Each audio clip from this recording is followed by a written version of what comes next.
आकाशवाणी रांची से प्रस्तुत है प्रादेशिक समाचार।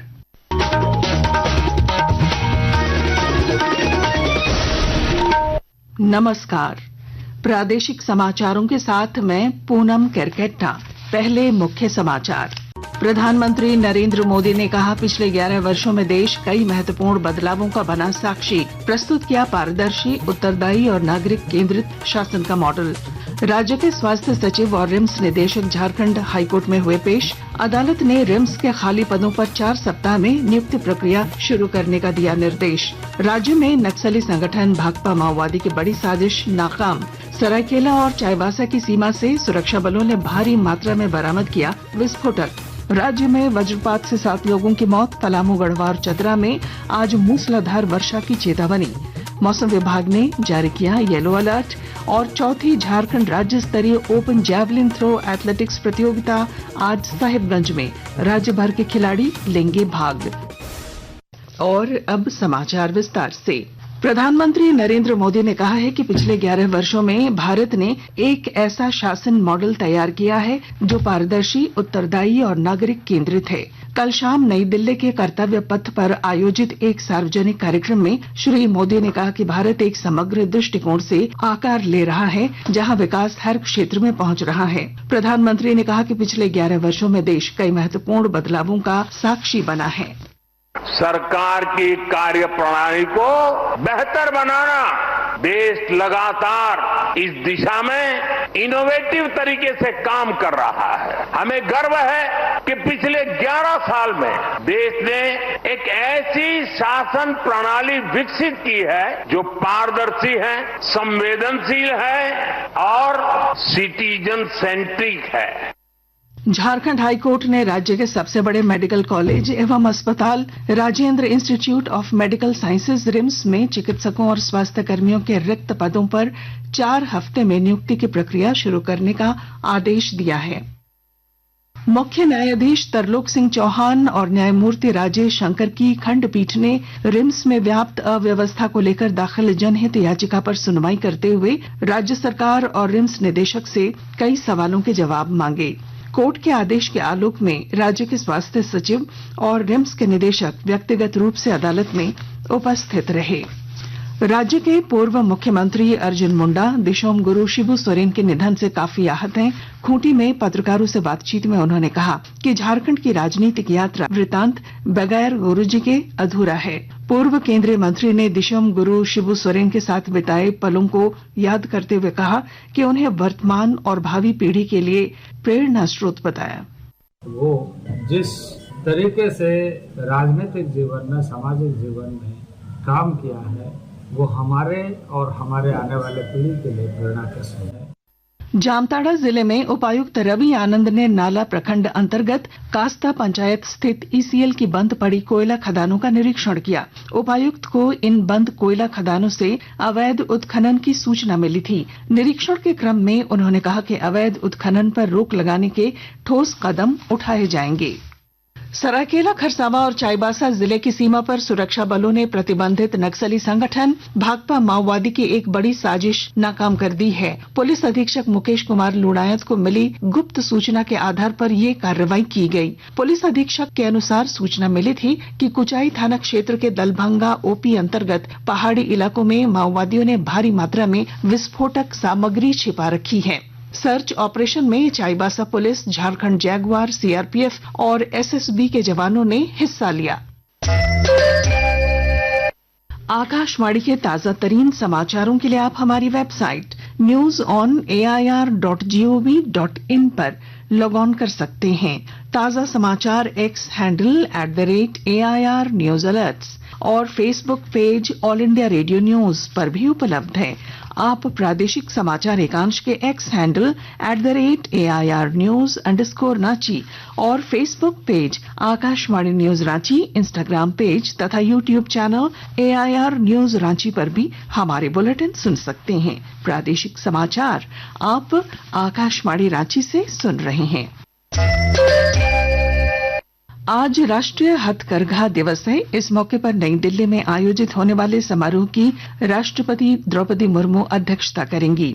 इधर झारखंड के गोड्डा में भी इस अवसर पर खास कार्यक्रम का आयोजन होगा। वस्त्र मंत्रालय द्वारा आयोजित होने वाले इस कार्यक्रम का उद्देश्य भारत की जीवंत हथकरघा क्षेत्र और देश की ग्रामीण अर्थव्यवस्था तथा सांस्कृतिक पहचान में इसके योगदान को सम्मानित करना है। प्रधानमंत्री नरेंद्र मोदी ने आकाशवाणी से मन की बात कार्यक्रम की 124वीं कड़ी में इसका जिक्र किया था। 7 अगस्त 1905 को एक और क्रांति की शुरुआत हुई थी। स्वदेशी आंदोलन ने स्थानीय उत्पादों और खासकर हैंडलूम को एक नई ऊर्जा दी थी। इसी स्मृति में देश हर साल 7 अगस्त को नेशनल हैंडलूम डे मनाता है। इस साल 7 अगस्त को नेशनल हैंडलूम डे के 10 साल पूरे हो रहे हैं। आजादी की लड़ाई के समय जैसे हमारी खादी ने आजादी के आंदोलन को नई ताकत दी थी, वैसे ही आज जब देश विकसित भारत बनने के लिए कदम बढ़ा रहा है तो टेक्सटाइल सेक्टर देश की ताकत बन रहा है। इन 10 वर्षों में देश के अलग अलग हिस्सों में इस सेक्टर से जुड़े लाखों लोगों ने सफलता की कई गाथाएं लिखी हैं। महाराष्ट्र के पैठण गांव की कविता धवले पहले एक छोटे से कमरे में काम करती थी। न जगह थी और न ही सुविधा। सरकार से मदद मिली, अब उनका हुनर उड़ान भर रहा है। वो 3 गुना ज्यादा कमा रही है। सावन और महादेव की पूजा दोनों के बीच काफी गहरा जुड़ाव है। आज हम हजारीबाग के रहने वाले बाबा के एक ऐसे भक्त की बात कर रहे हैं जिन्होंने भक्ति में अनोखी मिसाल कायम की है। और जानकारी दे रहे हैं हमारे संवाददाता। हजारीबाग के रहने वाले उपेंद्र कुमार जो हर पूर्णवासी को सुल्तानगंज से जल उठाकर बाबा नगर देवघर पहुंचते हैं और बाबा को जलाभिषेक करते हैं। 24 घंटे के अंदर उनकी यात्रा पूरी होती है। साल में वे 13 बार देवघर जाते हैं। पेशे से व्यवसायी उपेंद्र कुमार की आस्था इतनी गहरी है कि पिछले 40 सालों से लगातार बाबा धाम जा रहे हैं। वहीं 12 सालों से हर महीने के पूर्णवासी को कांवड़ उठाकर सुल्तानगंज से जल उठाते हैं और 105 किलोमीटर पैदल चलकर बाबा बैद्यनाथ को जल चढ़ाते हैं। गौरव प्रकाश, आकाशवाणी समाचार, हजारीबाग। राज्य के विभिन्न जिलों में पिछले 24 घंटों के दौरान वज्रपात से 7 लोगों की मौत हो गई है। मृतकों में पलामू के 4, खूंटी के 2 और चाईबासा का 1 व्यक्ति शामिल है। जानकारी के अनुसार खूंटी के तोरपा प्रखंड के ईसा ओंगा टोली में कल शाम आकाशीय बिजली गिरने से पिता पुत्र की मौत हो गई।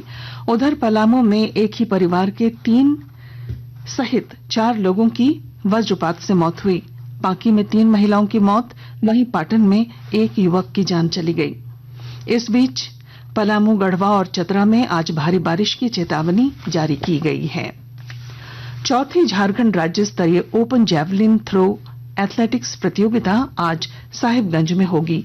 प्रतियोगिता सिदो कान्हू स्टेडियम में सुबह 10:30 बजे शुरू होगी। प्रतियोगिता का आयोजन राष्ट्रीय जैवलिन डे पे किया जा रहा है। इसमें बालक और बालिका वर्ग के अंडर 16, अंडर 18, अंडर 20 और महिला तथा पुरुष ओपन आयु वर्ग के खिलाड़ी भाग लेंगे। प्रतियोगिता में राज्य भर के खिलाड़ी अपनी प्रतिभा का प्रदर्शन करेंगे। और अब अखबारों की सुर्खियां। रांची से प्रकाशित सभी प्रमुख अखबारों ने अमेरिकी राष्ट्रपति द्वारा भारत पर टैरिफ 50% करने की खबर को सुर्खी बनाई है। दैनिक भास्कर ने लिखा है, सीएम 14 अगस्त तक नेमरा में रहेंगे, 3 कर्मा की तैयारी। प्रभात खबर लिखता है, 75 वर्षों में 5% तक बढ़ेगा कई जिलों का औसत तापमान। हिंदुस्तान ने लिखा है, साहिबगंज में 2 महिलाओं समेत परिवार की 3 की हत्या। दैनिक जागरण के शब्द हैं, कुख्यात मार्टिन केरकेटा के निशाने पर थे आजसू सुप्रीमो सुदेश महतो। और अब अंत में मुख्य समाचार। प्रधानमंत्री नरेंद्र मोदी ने कहा, पिछले 11 वर्षों में देश कई महत्वपूर्ण बदलावों का बना साक्षी। प्रस्तुत किया पारदर्शी, उत्तरदायी और नागरिक केंद्रित शासन का मॉडल। राज्य के स्वास्थ्य सचिव और रिम्स निदेशक झारखंड हाईकोर्ट में हुए पेश। अदालत ने रिम्स के खाली पदों पर 4 सप्ताह में नियुक्ति प्रक्रिया शुरू करने का दिया निर्देश। राज्य में नक्सली संगठन भाकपा माओवादी की बड़ी साजिश नाकाम। सरायकेला और चाईबासा की सीमा से सुरक्षा बलों ने भारी मात्रा में बरामद किया विस्फोटक। राज्य में वज्रपात से 7 लोगों की मौत। पलामू, गढ़वा और चतरा में आज मूसलाधार वर्षा की चेतावनी। मौसम विभाग ने जारी किया येलो अलर्ट। और चौथी झारखंड राज्य स्तरीय ओपन जैवलिन थ्रो एथलेटिक्स प्रतियोगिता आज साहिबगंज में। राज्य भर के खिलाड़ी लेंगे भाग। और इसके साथ ही आकाशवाणी रांची से प्रादेशिक समाचार का ये बुलेटिन समाप्त हुआ। अगला प्रादेशिक मुख्य समाचार 10 बजे प्रसारित किया जाएगा। नमस्कार।